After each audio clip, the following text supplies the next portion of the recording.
Welcome to Realty Real Talk. I'm Ashley Oborny, Realtor with Coldwell Banker NHS Real Estate. I am here with Stephanie Ponce and Christina. I have never said your name out loud before.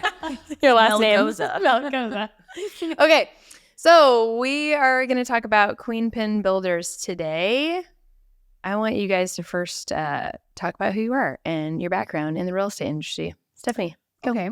Well, my name is Stephanie Ponce, and I've been building homes since 2009.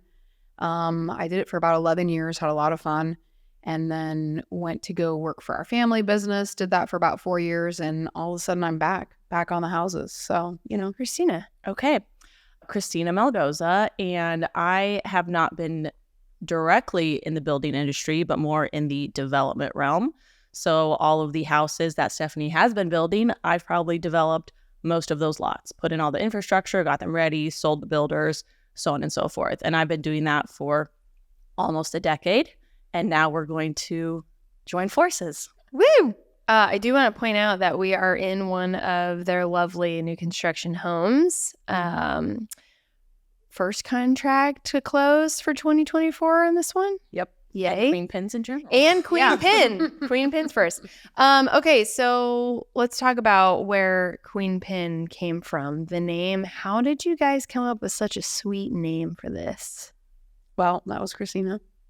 It's not for bowling. Yeah. I thought I was like, oh man, are we going to bowl every time I didn't even we think sell about a that, to house? be Like, honest. let's go bowling. And she was like, no. I was like, oh, okay. No, I didn't think it's about like, who needs a kingpin when you have queenpins? I like the tagline. Yeah. So we're just We've a already- bunch of bosses. It's hard to find women in the building industry in general. Yeah. And so when you have two of them, we better boss it up with like a female Yeah. name. Oh, yeah. I do want to point out we had a custom build meeting and the agent left and came back and said, I just want to say it's pretty sweet that this is all females at the table. So that was pretty cool. Yeah, it's pretty rare. It doesn't happen very often. Yeah. I can think of one other off the top of my head. So let's talk a little bit about where do you guys see this going? Okay, I want to talk about where do you see your partnership? Who's the what and who's the what over here? So who's running? Who's doing this? Who's doing that? I mean, I feel like your guys' personalities are opposites in some ways, and that works well with business partners. So how do you kind of see going into this? Who's going to be doing the what and who's going to be running the show on the back end, and how's that all going to look? I mean, I think we'll both be running the show on the back end. I think when it comes to like job sites and checking on stuff and dealing with subs, that'll probably be a lot more of what I'll be doing. She is known for answering emails and I am not. So even when I'm in the office, there's a lot of stuff that has to get done. So that's something that she'll probably be a lot better about is keeping track of that kind of stuff. I'm good at communication and logistics. Yeah. So, yeah. I'll keep her rolling. She's a big idea think tank, and I'll make sure those all We'll work. bring those down to reality. Let's get to this one. Yeah. Okay, so I feel like a common question in the new construction realm is, what is a spec versus what is a custom? Do you want to talk a little bit about that? And, you're talking to someone who has absolutely no idea about building and they're thinking of buying a brand new home. What can you go in some explanation on the differences on, customization versus, buying a spec and what sort of things people can have a choice on and items like that? Yeah. So typically when we start a spec, we're going to find the best floor plan for the market. So we're going to look and see like what's selling, what's not selling, what's the best square footage, what do people want? Do they want more upgrades in their kitchen? Do they want it in their bathroom? That kind of stuff. We have 3 or 4 floor plans that we use a lot, and we'll kind of tweak them almost every single time we build it to really fit the market. But a spec, you're going to build it with everybody in mind. So you're not going to do like really, really custom, like you're not going to paint the entire house green or blue, but you might do a green accent wall, or, upgrade a backsplash a little bit to get people's attention. But you want to keep it pretty neutral. So if someone comes in, they can say, I actually want to pick this and I want to do that, and make it something that you can modify easily along the way. And usually up until the end, you can make a few decisions like backsplash, or if you come in early enough, you can pick wall color and different things like that, maybe some shower tile. but it helps us keep on a timeline and maybe fill in some spots in between the custom homes that we do. And it lets us make the decisions, which is kind of nice. Because as you go, when you work with people on custom homes, you see what they do and you're like, man, I really wish I could have maybe tweaked this a little. And it gives you that opportunity to try things, maybe a different flooring or different floating shelf color or something like that. When you look at a custom home, we just signed one of these up. You meet with the clients. They modify the floor plan to what they want and need, whether it's based on square footage or they want a more detailed kitchen. And you go down to every single detail. The specific clients we're working with, they've already designed their entire kitchen layout and we haven't done the foundation. So when you come in custom, you can pick anything you want. You can change anything you want, kind of based on how you want it. And you just have a timeline of things when you have to make decisions. So you know, like, this is your deadline to pick your cabinets. Once you do that, they're ordered. So you can't make those changes anymore. But you pick everything. You mean like when it's like already there and stuff, you can't like change your mind and decide you want some different cabinets? You're going to take them out and throw in some. No, I did have a house once where it was half-sided and the person was like, I just want this one shade lighter gray. And I'm like, would you like to pay for that? I'm like, oh no, just swap it out and use this again. I'm like, yeah, you can. Yeah, that's not how it works. Yeah. Can you send that back? Yeah. Can you refund? I'm so sorry. The siding has been used. Well, you already got a little bit into my question on somebody walking into a custom build, what the process looks like. I know you guys have a lot of floor plans that have worked really well. Have you ever turned someone down because they have just like a crazy floor plan they found somewhere and you're like, not possible, or not possible in their budget? But have you ever had to turn down someone because they just couldn't come to terms with what should work? Not necessarily a floor plan that didn't work, but we have had people go through parade and then they want to meet to build and they're like, okay, I want the exact same house that I just walked through, but I want it for $30,000 less. And I'm like, okay, so like we are going through the winter, like this is when we get our price increases. So you're going to be up 3 to 5%, like, yeah, I'm so sorry. Just for you, I can't take that money off. Like, it's not something that I can do. So I've had a few of those, but and not even, it can be like little things, like they want a bathtub in a specific spot that's somewhere that there's no way plumbing can get to at this point. I mean, you have to turn down those kind of things. And from a developer perspective, you also have to be aware of the neighborhood you're building in. If you wanted to come into the neighborhood where we're sitting and put in a flat roof, we can't do that. It's not just the builder decision, it's the developer decision. That's a and good we'd have point. to say no. Yeah, that's a good point. Christina, why don't you talk a little bit about your experience in development and how that has helped you as you step into this role? Because, you still are, lot sales and lots and is where it all starts. So, you have a lot more information. A lot of people, when they think they are like, oh yeah, I want to put this, 3,000 square foot main floor home on this lot, and you're like, oh, that's not gonna happen. So, I don't know. Talk a little bit about your background and how over the years it's evolved. Because you are a powerhouse of knowledge in the development world and can look at something and know whether it's going to work or not. And not everybody has that ability, but. So a lot of the times I'm working with the builders themselves. It is most often that a builder will come in and purchase a lot before a client comes along. I'd say maybe 3% of the time is when I work directly with a client to sell them the lot. They then go out and find a builder. Through all the years that I've been doing it for a client, it is easier to start with a builder. They will help you through that process. It is harder when you buy yourself and then don't really know what to do. I try to help them through that process from that side of things, but it is more confusing for them.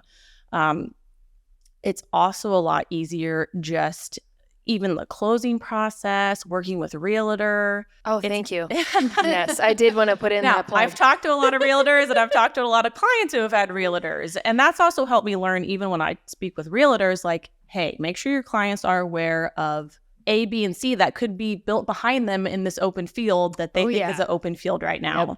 I know a lot of the times that gets missed. So that's really important for them too. But overall, I definitely think it's more helpful for a client to work with a builder along the way. Yeah. The comment on making sure they know. I mean, nothing's ever set in stone. That there's never going to be build behind, and Right. so Sometimes there is. yeah. Sometimes I can tell you, this is a commons area. This is a protected wetlands. This will never be built on. It has deed restrictions. And then there's other times when I can tell you that's going to be an apartment. That's going to be a townhouse. That's going to be single family houses. Like, I will know all those things. Yeah. What are some common misconceptions that you get from people as they come into a new construction home? They walk in and they sit down.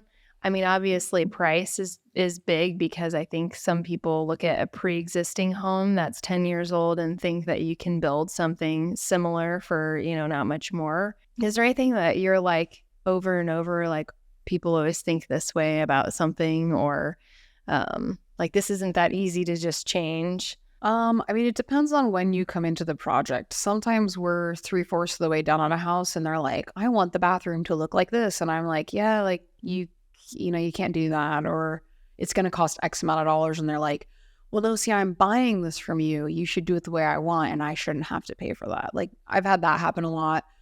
I think that a lot of people don't realize when they come in and they negotiate on a new build, they're not negotiating with, every single subcontractor to get the price down. They're negotiating with the builders, income.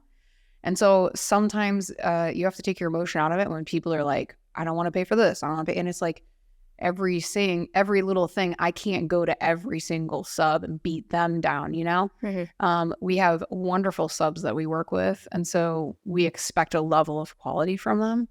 And I want my buyers to expect that level of quality from us. So I don't know. Yeah. A lot of times people just come in and they think you can HGTV this stuff in 2 days. And I'm like, yeah, that's true. HGTV will do that to you. Yeah. I'm like, you don't want that to be done in 2 days, because you're going to end up with X, Y, and Z, like, problems later on. So we do things differently than TV. I'll say that. I think from a realtor standpoint too, it's interesting when you get sometimes, new construction, a lot of times there's no like fluctuation or flexing from the price. And sometimes people are like, oh, they see the days on market, even though a lot of times we market these properties when they're, halfway before they're finished, like halfway finished, And so the days on market may be 100 days and someone's like, oh, I'm going to go in, well under. Well, a lot of times, it's priced out specifically so that the contractors that you hire are good contractors and get paid well and whatnot. So I guess also I want to go back to your starting. What year did you start? I can't remember. Was it 2009? Yeah. So right after some fun stuff in the market. So I guess talk about how it was you getting into the building in that year versus like our last 5 years have been crazy. And how did that look as you getting into the field? Probably nice to have a little bit of a slower start with it, with building then. I don't know, Harrison then and now. I had no concept of how fast things should go or how many houses I should do a year. I was young enough that I really only had to support myself. So it wasn't like, oh my goodness, I have to meet all these crazy deadlines for all these houses to like support employees and stuff. So it was pretty slow. So I didn't know what it was like in a fast time. So I think maybe my first year there were like 3 houses I sold, and I was like, this is amazing. And as time went on, I think we probably averaged 10 to 15 a year. And that was a pretty good pace for just me. My husband helped me a lot on stuff. So it wasn't just me, but he was also working a full-time job. So we didn't really have employees for quite a while. So that was also super fun. Now, the last 5 years, there's been a lot of ups and downs. The price points have changed. Even just getting product the last couple of years has been a challenge. And I think people don't understand that. They're like, well, I want this. And I'm like, great. It has a 6-month lead time and your house is supposed to be done before then. Like, I can't do that. So it's different. I think people think the market right now might be slow, but I think they're just in the wrong price range. I think that there's a lot of people making a lot of sales right now because they're watching it and they're hitting the price points and they're staying ahead of it. I think with some rate drops in the future, I think it's just going to get crazier. In the Midwest, we're really insulated. We don't have the huge bubbles like everywhere else. So if we see rate drops, people are going to overbid and overpay, and I think it's going to go crazy again like it did a couple years ago. So I hope people remain calm if rates drop and don't create a frenzy. Yeah. Because that just creates even another level of chaos, because then subs want to raise their prices and everybody else, then it's like this frenzy of like, whoa, calm down. Yeah. Keep doing what you're doing. It'll be fine. Right. And if you were complaining about interest rates today, you'll be complaining about the $50,000. Yeah. Oh, it's true. Yeah, so it's that, true. like, It's true. Pick your poison. It You is can true. always refinance. I think people forget that. If you can afford a rate now, refinance in a year or two, you'll be fine. Make sure you can, but It is so true, though, because I've seen it happen so many times where I have clients who want to hold off because interest rates are too high for their comfort level. And then when they come down and then, we put in 4 or 5 offers and they're beaten down because they don't want to go 20 over list price. I mean, it happens every time we fluctuate up and down. I did not prep you guys with this question. Oh, boy. So excited. All right. What improv. What, as you step into this new venture together, so you're a branch off of Peak Design Builders, which is well known in the community. How are you going to set yourselves apart from all the other builders in the community? Or how do you view We're yourselves? girls. Yeah, we're women. I hope you take that and then my laugh on that because I was thinking that was coming. I think that's always been a huge advantage that I've had in my career. And I think it's only going to be a benefit with 2 of us, because if you know your stuff, if you know how to build a house and you can explain it to the husband and they feel comfortable, more than often they'll kind of take a step back and say, here's your budget. And then we're dealing with the wife. So a lot of times the wife is the one making the final decisions, picking stuff, picking appliances and that kind of stuff. So I think that's always been a huge advantage for me. I mean, we're even really single easy to buyers work today, with I think too. females are increasing at a faster rate than males. I don't know if you see that with your clients, Ashley, but younger female professionals are buying homes on their own than they ever have before. It's true. So we help relate to them in that way. Yeah. I helped 2 single females last year buy. One was new construction. So You were one. I was one when we were young. Yeah, that's true. I did buy my first house. Me too. quickly before we have to sign off here, I want to talk about one of your big development projects that is on its way being built right now, Tower Heights. You want to talk a little bit about what those are, how many lots, and we've got some room 2 rolling right now, but I'll let you take the... We have 30 lots, townhouse lots in South Lincoln, which is pretty rare to come by. They're off of 51st and Yakila Road, and it's a nice little development. There's a mix of walkouts, flats, daylights.